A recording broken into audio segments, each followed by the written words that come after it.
Okay, let's start with the next concept, section 45, subsection 3. Transfer of capital asset by a partner or a member of a firm to AOP or BOI as a capital contribution.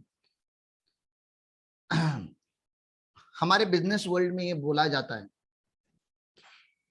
when you have everything you look for an employee and when you have nothing you look for a partner.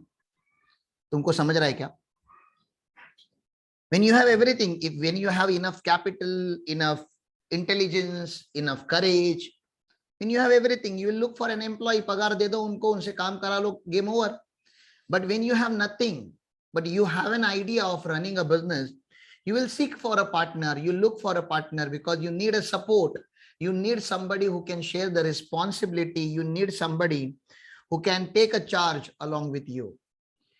So that's a business idea. तो कभी कभी क्या होता है कि आप जब business start करते हो तो आपके पास पैसे नहीं होते, पैसे नहीं होते, तो आपको पार्टनर बनना तो होता है लेकिन आपके पास पैसे नहीं होते.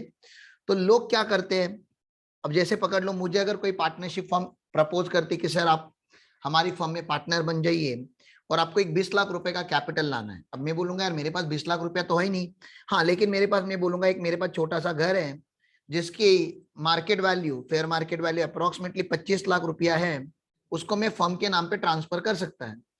आई transfer this on the name of the firm. ठीक है ना. अभी हमारे यहाँ पे बेलगांव करके, एक बेलगावी करके आपने कभी सुना होगा, तो कर्नाटका और महाराष्ट्र बॉर्डर का एक गांव है.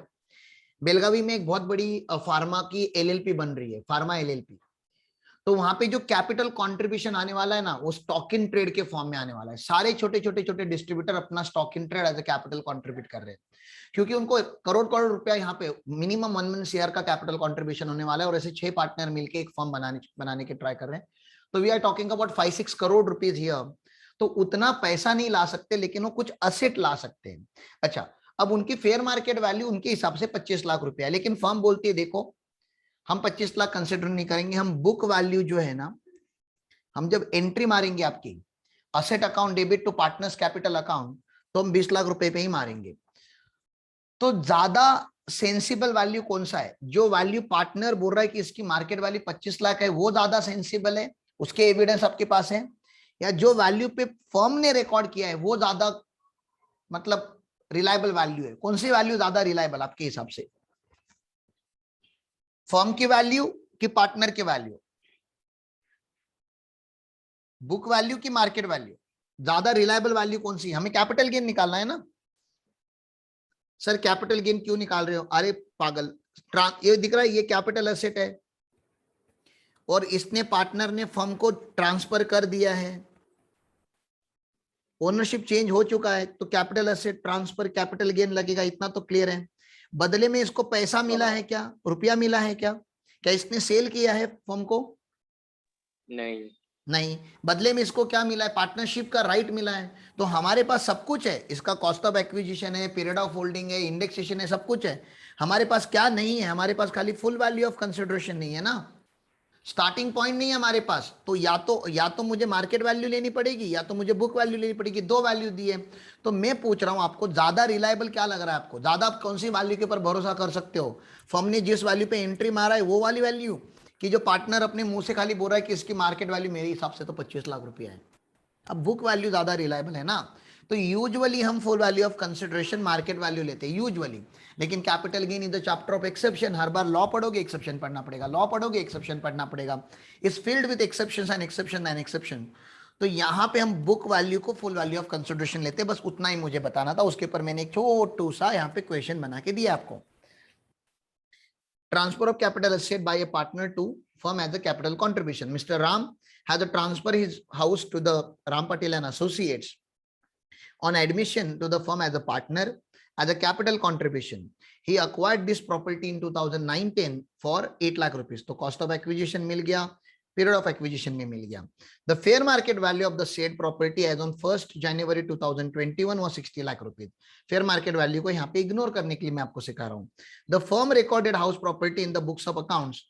फर्म ने जो रिकॉर्ड किया हुआ है बुक्स ऑफ अकाउंट्स में as on the date was 50 lakh. तो ये ज्यादा रिलायबल वैल्यू है, इसको हमें फुल वैल्यू ऑफ कंसिडरेशन लेना पड़ेगा. You are required to compute capital gain हमें इंडेक्सेशन दिया गया है हर साल का, कोई बड़ी बात नहीं, एकदम सिंपल सा इंडेक्सेशन आएगा। फुल वैल्यू ऑफ कंसिडरेशन हमने क्या ले लिया, बुक वैल्यू ले लिया है, यहाँ पे दिख रहा है आपको ना, मार्केट वैल्यू नहीं लिया, देखो 60 लाख रुपीज नहीं लिया है, बुक वैल्यू लिया हुआ है, बस वही ऑब्जर्वेशन है, 50 लाख लिया हुआ है। और ट्रांसफर एक्सपेंसेस कुछ दिया नहीं था तो माइनस नहीं किया, नेट कंसिडरेशन है, इंडेक्स कॉस्ट ऑफ एक्विजिशन निकालेंगे, 8 lakh into 301 divide by 148, gross long term capital gain आ गया। Very simple, isn't it? आसान है एकदम। तो क्या लर्न करना था इसमें से हमें सर? लर्न हमें इतना ही करना था कि भैया यहाँ पे जो फुल वैल्यू ऑफ कंसिडरेशन होती है वो बुक वैल्यू ले लेना और इग्नोर फेयर मार्केट वैल्यू, यही यहाँ का लेसन है। Ignore fair market value is the lesson. Usually हम फेयर मार्केट वैल्यू लेते हैं, लेकिन यहाँ पे हमें फेयर मार्केट वैल्यू लेना है, ठीक है, नहीं लेना है, इग्नोर करना है। ये एक ही ऐसा सिचुएशन है जहाँ पे हम फेयर मार्केट वैल्यू को इग्नोर करते हैं। ओके, सी एंटर के मॉडल में कोई क्वेश्चन नहीं इसके ऊपर, तो हम सी एम एंटर का ले लेंगे। तो यहाँ पे उन्होंने थ्योरी लिखी है जो मैंने आपको पढ़ाई, यहाँ पे सारी थ्योरी लिखी है। यहाँ पे इन्होंने क्लियरली लिखा है फेयर मार्केट वैल्यू इररिलेवेंट है। सीएमए के क्वेश्चन थोड़े एडवांस होते हैं as compare to C inter के क्वेश्चन। क्यों? क्योंकि इनका 100 मार्क का डायरेक्ट टैक्स है, आपका 50 मार्क का 60 मार्क का डायरेक्ट टैक्स है, तो वो डिफरेंशिएट क्रिएट होता है। ABC and company has 3 partners A, B and C sharing profit and loss in the ratio of 5:3:2. They admitted D as a new partner as on 31st March 2020 for 1/5 of the share. D is to bring 2 lakh rupees as his capital which he brought in the form of furniture. तो उसके पास पैसे नहीं थे तो बेचारे ने furniture लेकर आया, यूज इन होम। मुझे बताओ फर्नीचर क्या कैपिटल एसेट होता है? अरे कैपिटल गेन तो तभी निकालेंगे जब कैपिटल एसेट होगा, नहीं फर्नीचर तो कैपिटल एसेट नहीं होता sir. Further he brought jewellery, हाँ ज्वेलरी कैपिटल एसेट होता है, ज्वेलरी कैपिटल एसेट होता है, बिल्कुल ना, ज्वेलरी कैपिटल एसेट होता है जिसका fair market value 2 lakh rupees है।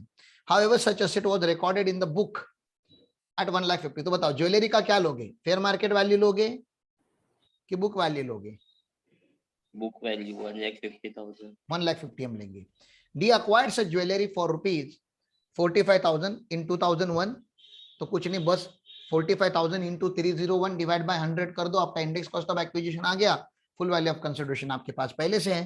Compute the capital gain in the hands of mister D. तो यहाँ पे उन्होंने बोला 2 असेट है, फर्नीचर तो पर्सनल इफेक्ट है, उसके ऊपर तो कैपिटल गेन आता ही नहीं है, ठीक है ना। जो ज्वेलरी है वो कैपिटल एसेट है, उसके ऊपर कैपिटल गेन आ जाएगा। सिंपल सी बात है यहाँ पे कि आपको लेना पड़ेगा यहाँ पे full value of consideration as a book value, ये बुक वैल्यू लेनी है। इग्नोर मारो fair market value, book value ले लिया, एक्सपेंस ऑन ट्रांसफर और 45,000 इंटू 301 डिवाइड बाय 100 करेंगे, एक इंडेक्स कॉस्ट ऑफ एक्विजिशन आ जाएगा, लॉन्ग टर्म कैपिटल गेन आ जाएगा आपका 14,000 का। Sale consideration shall be the amount recorded in the books of the firm. तो ये बुक्स ऑफ द फर्म में जो रिकॉर्ड किया वही उसको फुल वैल्यू ऑफ कंसिडरेशन मानेंगे। आसान है।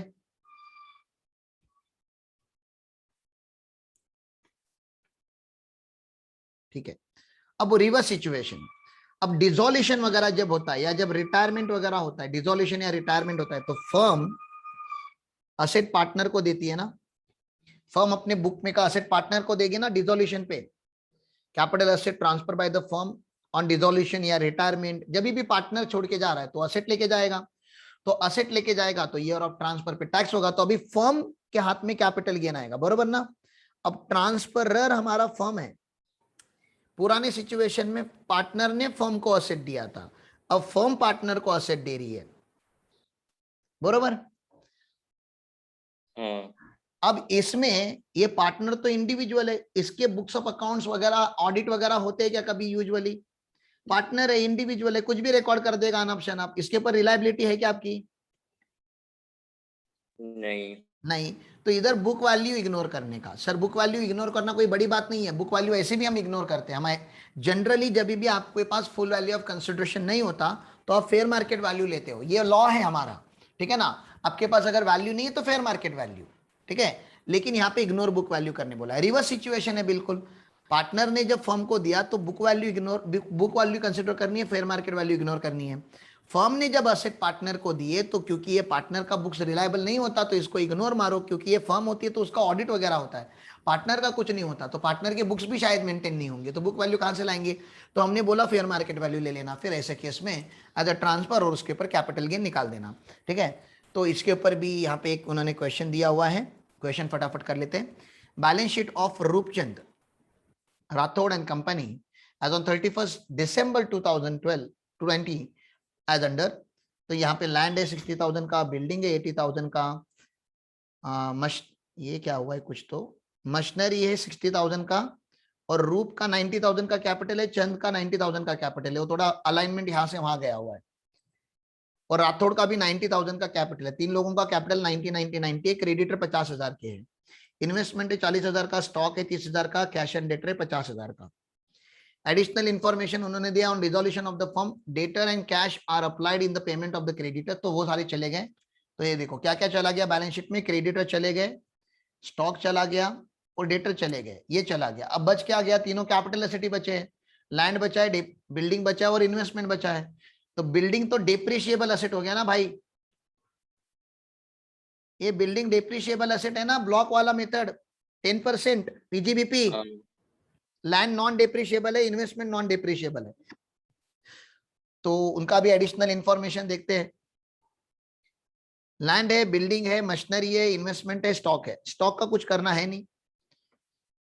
गिवन टू पार्टनर, चंद को इतने वैल्यू के लिए दिया, रूप के लिए इतने वैल्यू के लिए दिया, ये सब उन्होंने दिया है। किसको क्या दिया हुआ है? उसका मार्केट वैल्यू दिया हुआ है, और उसकी अक्वायर्ड बाय फर्म, फर्म ने कब अक्वायर किया उसका ईयर दिया हुआ है। तो 2008 बोले तो लॉन्ग टर्म हो गया लैंड, ये लॉन्ग टर्म कैपिटल एसेट हो गया, तो लॉन्ग टर्म गेन निकलेगा। बिल्डिंग कभी भी अक्वायर्ड करने दो, ये हमेशा शॉर्ट टर्म ही होता है, क्योंकि ये डेप्रिशिएबल है, दिस इज डेप्रिशिएबल, तो ये हमेशा शॉर्ट टर्म ही होता है।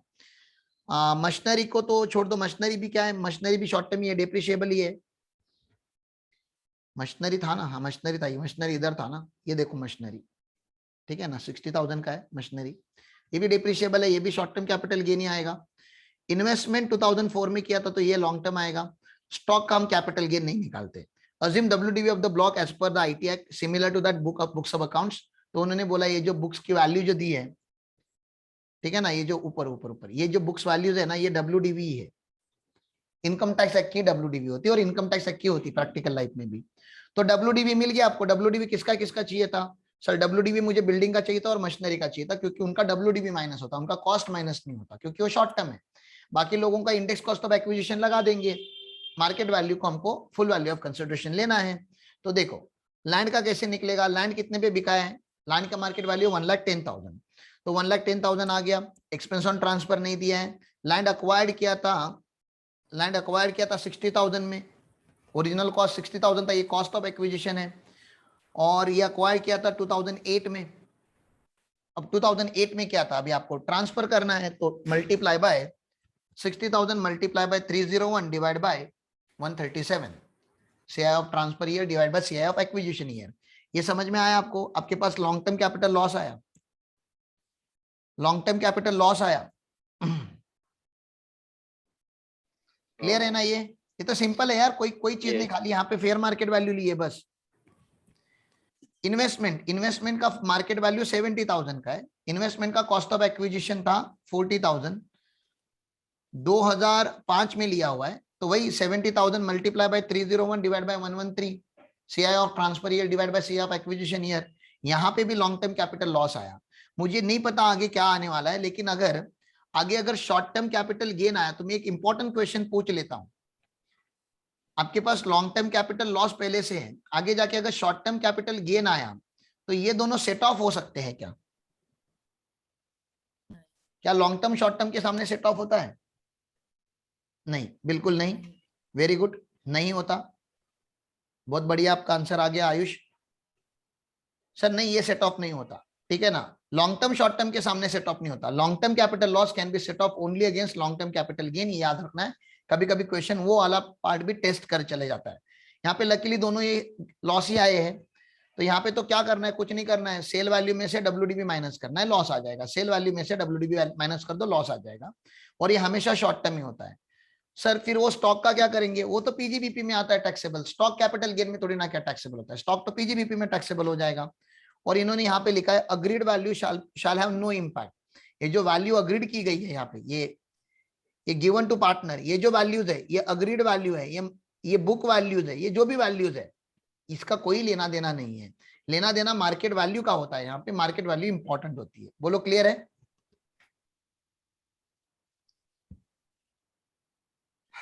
चलो आगे। ये ज्यादा टाइम नहीं तो मैं बहुत डिटेल में आपको ये पढ़ाता, इतना टाइम डालने की जरूरत नहीं है, बहुत इजी इजी वाले पार्ट है। जो डिफिकल्ट पार्ट आएंगे वहां पे हम रुकेंगे, बातें करेंगे, बहुत डिटेल में चीजें शेयर करूंगा मैं आपके साथ।